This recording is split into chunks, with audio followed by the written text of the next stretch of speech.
Welcome. My name is Matt Reiners. I'm co-founder of Eversound. And with me today is Adriene Iverson, the president and CEO of Elder Care Alliance, a nonprofit based in the San Francisco Bay Area. Thanks for joining us today, Adriene. Hey, Matt. Thanks for having me. Awesome. So before we jump into it, Adriene, I'd love for you to tell us a little bit about Elder Care Alliance.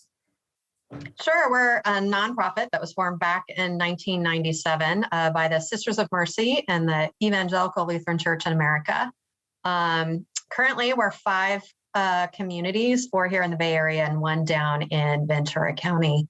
And on top of that, we also run a brown bag program out of our Mercy community, which feeds it grew pretty exponentially during the pandemic, 8,000 low-income seniors, 2 bags of nutritious groceries every month, which is a pretty powerful program that we're actually looking to grow further. And I think a couple things that we care about a lot, or that we think about a lot, is that as a nonprofit, we feel like we have an obligation to invest widely the public benefit that we receive. And so we're always looking at ways in which we can invest back in our team members and how we can address other issues like, for instance, ageism, which we care a lot about. So that's just a little bit about who we are at Elder Care Alliance. No, that's awesome. And, it's been great to get to know you over the last couple of years and all the amazing things that you guys are doing. I've seen the stuff you've done around the ageism and stuff, and the brown bags is it makes it just must feel good about all the good things you guys are doing around the community and especially in the Bay Area and in Ventura, of course. So Adriene, first question here. Prospective residents and their families are always looking for greater access, flexibility, and connectivity as they navigate their long-term healthcare needs. Can you tell me a little bit more about how Elder Care Alliance is meeting this demand and what has been successful so far? Yeah, I think that I'm going to probably take this at a little different course, but I think what's super interesting and the question that I wish we were asking more is not where do you want to live when you get older, but what do you want your life to look like? Because that's a much harder question, right? But it gets at what is the purpose you still want to have in the world? What's the impact you still want to make? And oftentimes what we find is our current housing situation, whatever it might be, may actually be getting in the way of that quality of life. And so I think it's something we're really thinking about kind of internally is how do we live even more deeply into supporting and enabling holistic wellness, not just for our residents, but for our team members. And a huge component of that is purpose. And one of the things that I say a lot to our team members is the work they do is sacred. And one of the things that I really hope out of the pandemic is that people really see the sacredness of the work that transpires in senior living communities. And so there's great purpose there, and we need to elevate, I think, society's view and value of that work. At the same time, one of the big shifts we have to make is not just doing 2 and 4 people, but enabling. So really that's what our goal should be, is enabling people to live their best life, to still have the impact in the world that they want to have. But that is a switch for us, and it's a switch for senior living. You hear a lot about hospitality and provision of services and high customer service and those kinds of things. And I'm not saying they're necessarily bad, but one of the things we found when we implemented our memory care philosophy is that we were actually promoting kind of this learned helplessness. We thought we were doing really good by doing 4 people. And we had to really switch our mindset to enabling people to attain their highest independence.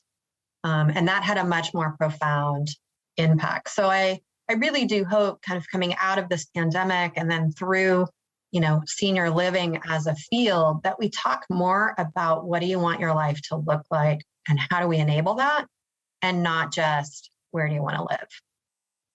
Wow, that's powerful.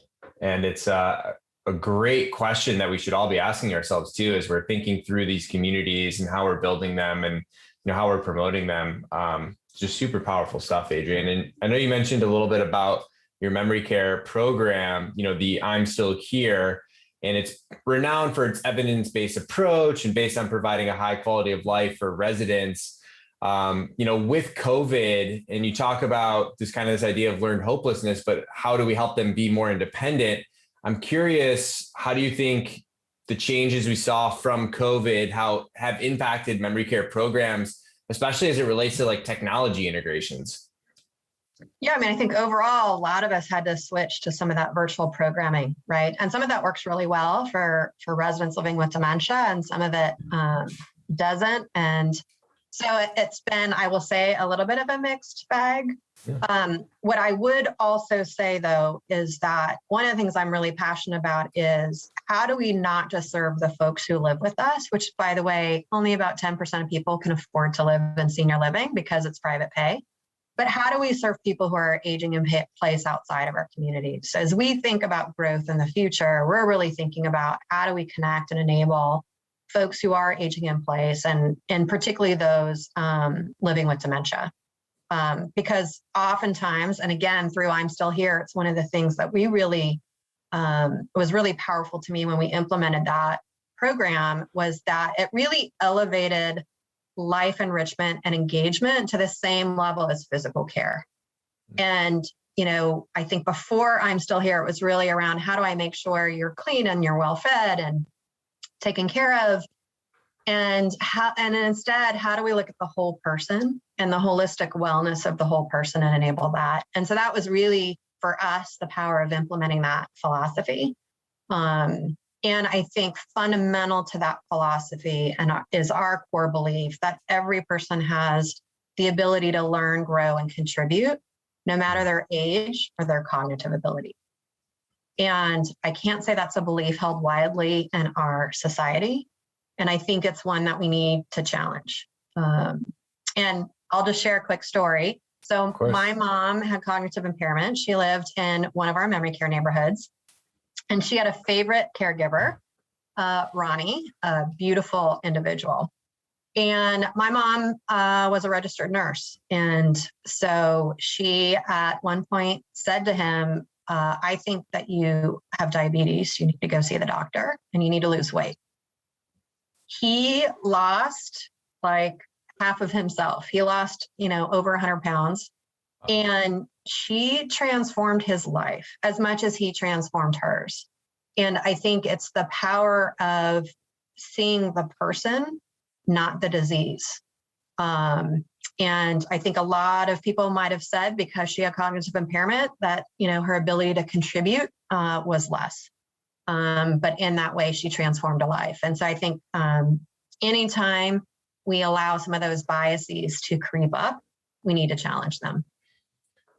Yeah. Wow. That's such a powerful story, and good for your mom and Ronnie partnering on that to kind of improve that quality of life and taking that holistic view to even Ronnie's life, right? And trying to do that. So yeah, I think you make a great point too.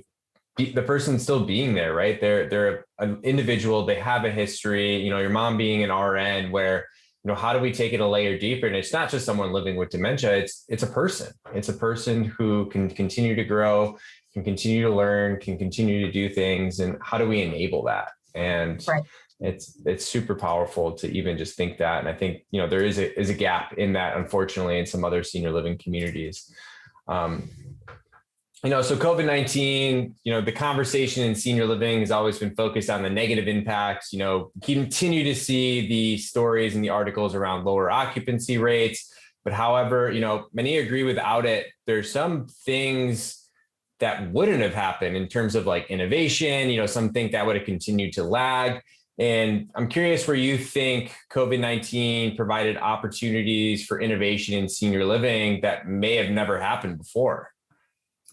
Yeah, and I think a lot about the Stockdale paradox. I read about that at the beginning of the pandemic, and it was powerful for me, and I think it's powerful for us in senior living. So the Stockdale paradox is he was the highest ranked military officer who was in prison in Hanoi Hilton for 8 years, tortured over 20 plus times. And when he was asked, how did you survive, and not just survive, but thrive after the experience, he said, 2 things. It's confronting the brutal facts of my reality, coupled with an enduring hope that I will prevail. and not just prevail, but that this experience will make me better and that I will actually look at it as kind of a pivotal point in my life that I wouldn't necessarily trade, which is like, wow, in prison for 8 years and you wouldn't trade that experience. Yeah. And so there were a lot of headwinds against us in senior living pre-pandemic, right? And I think this is an opportunity for us to take a step back and say, how do we think differently? We are not just a hospitality lifestyle offering, right? We are, in essence, part of the healthcare system. And we need to think differently about how we deliver and enable services. And again, it goes back to that kind of conversation around what do you want your life to look like versus where do you want to live? We're offering much more than just a place to live. It's community. And even when we had restrictions, it's community. So I think there's opportunities around embracing technology. It's around looking at the power of wellness and holistic wellness, not superficially, but deeply. And it's about rethinking provision of services and how we partner. You don't have to do everything. So how do we find the partners that help us deliver that full complement of services along the care continuum in coordination to really help people age in place and live their best life. I think the other piece too is, again, going back to the sacredness of the work of our team members. And there's ways in which we can innovate around that as well and think differently about how we enable the work that they do through efficiencies, automation, and technology to free them up so that they have and are able to build more of those relationships with our residents. That can be more of their focus along with the provision of care. So, I think you look at the embracing of telehealth, and I think we in senior living have an opportunity to really think about how we embrace technology, not just the latest thing, but really thinking about what's the impact metric that we're trying to achieve, and how might we enable that through technology and automation. Yeah, it makes perfect sense, right? Like, how does technology make that life easier? How do we automate that and really bring it to the next level? So definitely some good learnings that have come over the last, 14, 15 months that I hope we continue as an industry to adopt, evolve, and continue to take that holistic well-being and not just talk about it, to like actually do it. Yeah. And in closing, Adriene, here, I would love if you could tell us and other providers 3 things you're most excited to see to continue to evolve in the senior living industry over the next, 12 to 18 months. I think really a lot of it is around moving away from this hospitality, concierge, customer service to really personalization, resident journey, and how we really impact the quality of life of an individual. I don't think we're really good actually about telling that story. That's a key thing. I think the second piece is how we talk about age and the aging process. I think the pandemic has really laid bare the level and depth of ageism in our country, and I think in our field, candidly. And we need to think much differently about how we ourselves think about age and our own aging process, but also how we talk about it. And so I think thirdly is just, I'm hoping that we are open to how we do things differently. And the fact that our field is being disrupted. It was being disrupted well before the pandemic, and the pandemic has just exacerbated that. And we really do have to think differently about how we talk about what we do, what we actually deliver, and how we attract people to our space. And that's our team members, workforce, and that's also residents. And to do that, we have to talk about the quality of our community and connection, not the building. And the building's easier in many respects, right, to point out amenities and all of that, but it is the quality and caliber of the community that is what has the impact both on our team members and our residents, and has the lasting real measure.